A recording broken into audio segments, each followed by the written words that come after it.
அபிராமி சிவகாமி கருமாரி மகமாயி திருக்கோயில் தெய்வங்கள் நீதானம்மா.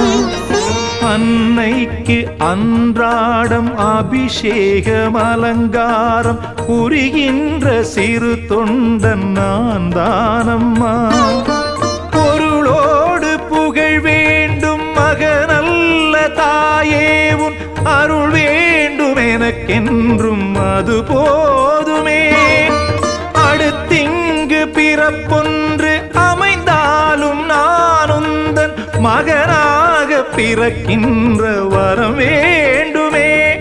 அதை நீயே தருவாயே. அம்மா என்றழைக்காத உயிரில்லையே. அம்மாவை வணங்க